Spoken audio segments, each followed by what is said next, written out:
guys, I'm back again today with another reaction video, and today we're reacting to Is Santa Real? Well, Merry Christmas, because I think you guys will be getting this on December 25th. So Merry Christmas to you guys. Hopefully you are having an amazing holiday.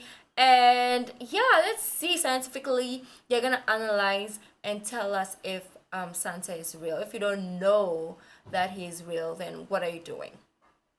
Like, what are you doing? I'm like 50 and I believe that he's real. Like, what are you doing? Obviously, I'm just being sarcastic. But anyways, guys, so let's check this out. Thomas Edison introduced Christmas lights to the world in 1880. Okay. They were a vast improvement over the dangerous tradition of putting actual flaming candles in a very, very dry tree. Makes sense. But in doing so, he invented a new kind of headache. How did this happen? I was so careful last year. I know, right? It gets so tangled and I'm like, ugh.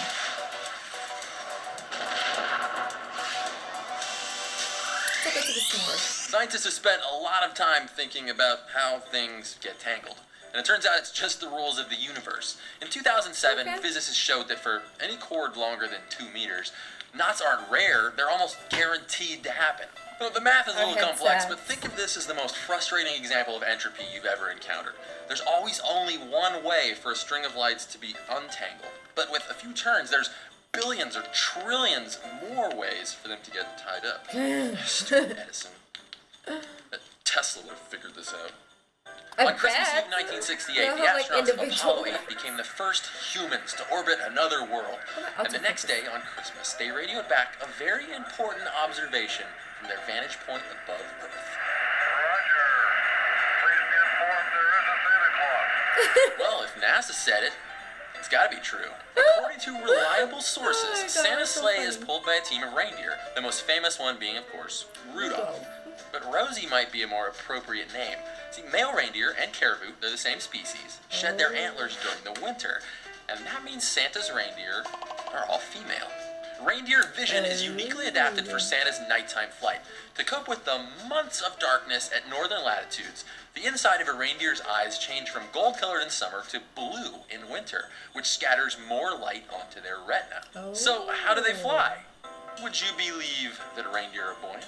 Reindeers float better than people, but they're huge. How could that be true?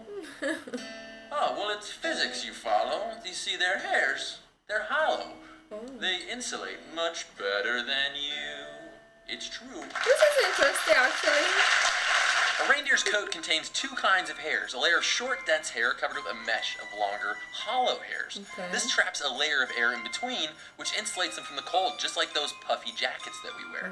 This insulation works so well that not only can snow land on a reindeer's back and not melt, with a little jog, they can overheat, even at temperatures down to minus 40 Celsius. A reindeer have about 25% more blood vessels packed in their nasal cavities than we do, so they get rid of excess heat through their noses. This makes their noses glow on a thermal camera, and sometimes they even look red to the naked eye.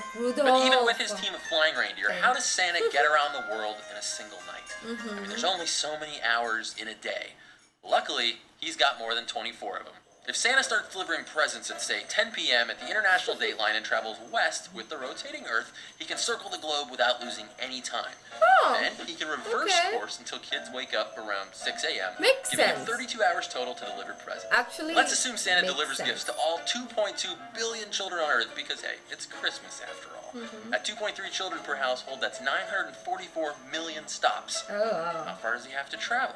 Well, there's about 24.6 million square miles of habitable land on Earth. So if we average out the space between every chimney, that gives us about 0.026 square miles per household. And if they each occupy an evenly spaced square about 0.16 miles apart, Santa's sleigh has to cover more than 150 million miles in 32 hours, which means an average speed of more than 1,300 miles per second.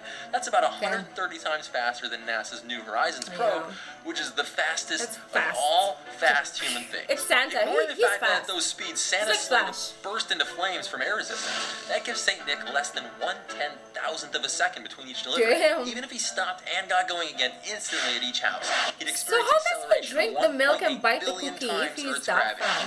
Now, if we assume the jolly old fellow weighs around 330 pounds, that is a thrust equivalent to about 1.5 million space shuttle engines. In other words, he'd be a bowl full of jelly. Literally. And this doesn't take into account his payload of gifts either. At 2 pounds of presents per child, that comes to 4.5 billion pounds of Christmas cargo. That's a lot. Now, the world's largest cargo plane, the Antonov 225, can carry around 550,000 pounds, meaning we need a fleet of almost 8,000 to deliver Christmas. Not only is that pretty bad for the environment, I think you'd probably hear him flying over your street on Christmas Eve. Clearly, Santa uses other methods. Like, suppose he could generate stocking-to-stocking wormholes, or have a space-time warp drive on board his sleigh. But I've got a different theory. Okay, what? There's a prediction in quantum mechanics that says every possible observation for the universe is real. That every timeline that can happen does happen. Oh, the universe that we live in is just one of infinite parallel possibilities. Yes. Schrodinger's In that cat, term, for it makes instance, sense. isn't alive or dead inside the box. It's both. This universe contains just one of many possible outcomes. What if, on Christmas Eve, Santa creates a universe for all of us? There's one of him for every home, and his real magic is that every Christmas morning, he ties all of our timelines back together. And we open the box to see what's inside. That's actually a good Ever wonder way why of looking eggnog's at the only nog? at Well, the it. nog part of its name probably refers to a small mug called a I nog like that used this. I centuries mean, ago. like, you know, at the end of the day, it's up to you if you believe or not. Obviously, I know it's not real, but the thought of keeping him alive or like to believe that it's real is it's just nice. I know, just for tradition's sake, I guess. And that's a very great explanation. Obviously, with the things that he explained, it's scientifically it proves that he's not real. But I love his last explanation, wherein in science there's a lot of quantum realms. So if those do exist and then it comes together, then it's kind of possible. Which is still impossible. But anyways, I don't know. You guys let me know what you think. Is Santa real or is he not real? Okay, so anyways, guys, if you like this video, don't forget to give this video a thumbs up, subscribe if you haven't already, leave in the comment section down below what other videos you'd like me to react to. The original link of this video will be in the description box down below, so is my social media link. So guys, I'll see you in the next video. Bye.